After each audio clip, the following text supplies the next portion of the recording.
Hello, hello, hello, Pretty Girl alumni. Welcome to the lesson. Class is in session. Grab some snack, tea, anything to keep you company. All right, so let's talk about how we're going to be dropping out of the Victim Olympics this year and we're not participating, okay? And this is going to be the first part of the series because I'm going to make another part where you can actually be strategic with your vulnerability. And this is coming from a person who is, on their way to becoming a licensed psychologist. I have worked with a lot of case studies and I study sociology. So I have studied sociology and I continue to study sociology. So I know social dynamics. I have looked at social dynamics from a generalized stand view in terms of people studying populations throughout the year. And let me tell you one thing. Beauty, beauty and pretty privilege has always been a part of society. When I study structures and social dynamics, I look at how people were treated throughout the centuries and I take theories from those societies and I try to apply them to a generalized theory. And it's quite clear that beauty is important. There are so many scriptures and so many writings and poetries talking about the beauty of a woman. So many men who have written beautiful pieces of work or have sculpted beautiful pieces to honor beautiful, not just women, but men as well. Some of these sculptures take so much time, so much effort that it is seen as the ultimate gift to a divine being. They make sculptures, they make Greek sculptures of deities. So, how fucking important are you to be on the same level and on the same pedestal as a deity? They thought Nefertiti was so beautiful. She had to be ordained by the gods. She had to be ordained by some higher form of power. And this is why participating in the Victim Olympics as a pretty girl isn't going to get you what you think it's going to get you. You think it's going to get you sympathy. You think it's going to make you more relatable. I've done this for a fact. I've thought that, oh, if I tell people I've been through this and this and that, I'm just going to make them see that my beauty doesn't set me apart. But the thing is, they've already set you apart in their head. They've already put you on a pedestal. So you just bring up your trauma only makes you a target. It makes you show your weaknesses and show your vulnerabilities. So why is it that women can't participate in the victim, pretty girls can't participate in the Victim Olympics? Well, number one, because society has already bestowed a power on you or a perceived power on you. Let me clarify. So, pretty girls are often assumed to have some sort of social power in the construct of modern society. Pretty women are seen to be desirable and influential. So, it's hard to empathize with someone who is already above you in some sort of way. They weaponize their pretty privilege against them because pretty equals advantaged. Advantage equals you shouldn't be complaining. Exactly. It's the exact same energy that they had for the people whose houses or property burned down in the LA fires. I've noticed that the empathy was only reserved for the non-rich people or the average people who didn't have multi-million dollar homes, who couldn't fly away during the natural disaster to a safe haven because they didn't have money. The rich people didn't get empathy. They were just told to buy another property and stop complaining and stop asking for donation and handouts. The aid was only reserved for the powerful people. And yes, I understand delegate your resources where they need to go. But with money, it's not the same thing because money is a physical currency. Beauty does not shield you from bad experiences.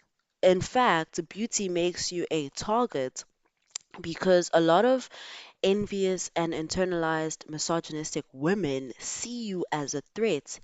They struggle to deal with their insecurities. So they find it hard to have empathy for you. And a lot of these women will be in a very like special parts. Like a lot of women are in very special and nurturing roles in society. They become teachers, they become the nurses of our societies, like, the everyday nurturing people. So it's hard when these people hate you or they don't empathize with you or they don't humanize you. I've had horror stories where pretty girls will go to hospitals after, after a traumatic experience to do a grape kit, and the nurses will be very cold to them and they will be very unempathetic. And this could be just a once off thing, but a lot of the times I've seen that a lot of pretty women, especially if they're very sexually um, active or they're very expressive of their sexuality, case in point, Megan Thee Stallion, they will not receive empathy. Look at how the world has treated Megan Thee Stallion after the Tory Lanez case. After this man has been convicted and found guilty, this man had an opportunity to stand up for himself. If he was truly innocent and Megan was a liar and she was making this all up and she actually just stepped on glass, then the court would have found insufficient evidence to convict him. The medical reports would have shown that there were no bullet fragments. They would have the cops would have said there was no indication of any like gunfire. They would have tested his hand for gunshot residue. There are so many things that go into a conviction, and you need to be able to have sufficient evidence to convict someone without a shadow of a doubt. Because I've studied law before, I did it as part of my modules. So um, I know the law. I know how hard it is to get a conviction, especially to get a serious conviction for any gender-based violent crime, because believe it or not, the court system is very misogynistic. So how much overwhelming and damning evidence must there have had to be for Megan Thee Stallion to be able to have Tory Lanez convicted through her witness testimony and through other evidence, of course. He was charged, but still, you see the rhetoric of people saying, oh, Megan Thee Stallion is fishing for empathy. She is lying. She is trying to destroy it, because a lot of people do not empathize with pretty women. And I'll give you the real reason why they hate Megan. They hate Megan because she was in close proximity with a celebrity that they have been dick riding, excuse my French, but this topic makes me so mad. But they are so upset that Megan got near this man and did not want him. She got near this man and she saw the ugliest parts of this man. And this is what I am saying. As a pretty girl, we usually see men at their ugliest. We trigger men's insecurities more. And I've noticed this because I feel like men would get more offended if I rejected them or if I set boundaries. They would have these extreme reactions to rejection compared to any other ordinary Becky, any other ordinary girl, and they would get very violent, especially if it was in a public setting. Because, like I said, people give pretty women social power. So if you say no to him, that hurts him way more than an average Becky, depending on who he is, of course. But I found that a lot of men tend to notice this, and that's why they also prey on the pretty women, and they also being pretty doesn't protect you. I've never heard anyone say someone was trying to attack me, but the prettiness jumped out of my face and blocked the attack. So, male attention isn't a good thing. The more male attention you get does not mean a good thing. That means you're in danger, honey. And that's why I've noticed a lot of pretty girls who have detached from men and have found value outside of being a man's objects have been lonely because they have recognized this. They're smart enough to not fall for these tricks, and they've been through enough bad experiences to understand that just because someone's nice to you, just because someone is complimenting you, just because someone may seek you out or may find you attractive, does not mean they're going to treat you good, does not mean they're going to value you.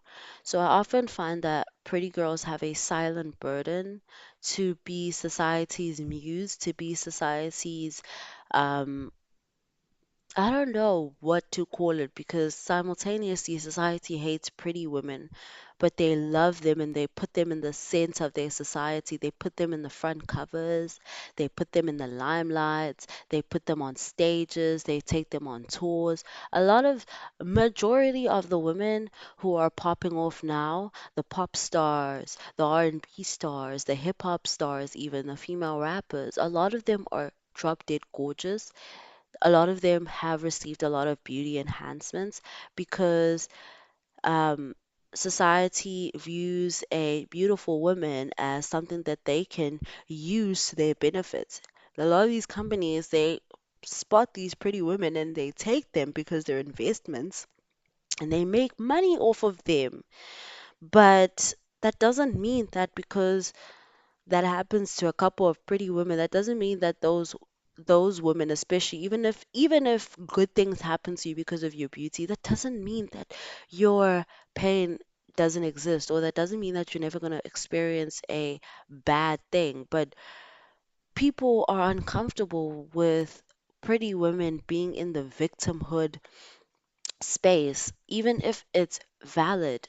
And so you aren't even accepted, even for a valid reason. Your beauty is seen as so powerful that it overshadows whatever trauma you could possibly go through. And I just remember the Cassie and Diddy case. No one believed Cassie. And until the videos came out, and people still didn't care after that. So it's like, it's not worth it. If you want to be a victim, there are ways to do it, strategic ways, which you can make profits, which you can build communities, which you can help other people. But just being a victim because you're expecting that maybe if I cower myself and I bend my knee and I show people how humble and how much humility I have, then they'll finally accept me. That's never going to happen because people's prejudices and people's biases and people's perception will always outweigh anything that is going to contradict it. It's literally scientific. I remember for my first year of psychology studying how the brain works and how prejudice comes about. Your body is wired to take in information and find patterns and common occurrences and make protective or defensive mechanisms or habits through those patterns. And our brain receives a lot of information because there are a lot of things to learn as a sentient being. We've created a lot of social structures, a lot of social rules. There are a lot of things that we need to be able to understand to survive in this world.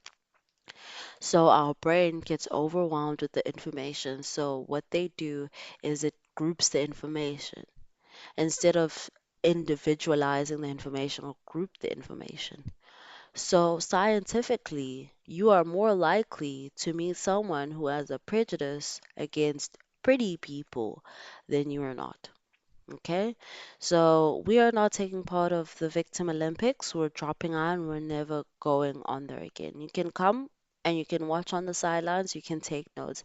If you want to be a victim, you need to be strategic and you need to make sure that whatever you're revealing to the world, it's still under your power. You still have power over your vulnerability, and the cons don't outweigh the pros. Okay? Thank you, pretty girl. Thank you for joining the session. I hope you learned something. This is a very important topic to me because I've had a lot of things happen to me and I've seen how people react. And when you're at your most vulnerable, that is when you're at your most softest. And I say it's like when you have an open wound. When a wound is open, that's when it's the most painful. So you need to be careful where you take that wound. And I often find that being alone with your wounds often guarantees healing than taking it to someone that you're not sure what they're gonna do with your wound. So make sure that when you show the world your wounds, they're not open and basically still hurting, that if someone touches that wound, it's going to cause a reaction. Make sure that it's healed, and no matter what someone says about the wound or if they touch the wound, they're not going to cause you any more pain because you've healed from it, right? And that's just the words of wisdom for today. Thank you. Please like, comment, and subscribe for more content. I'll see you next time.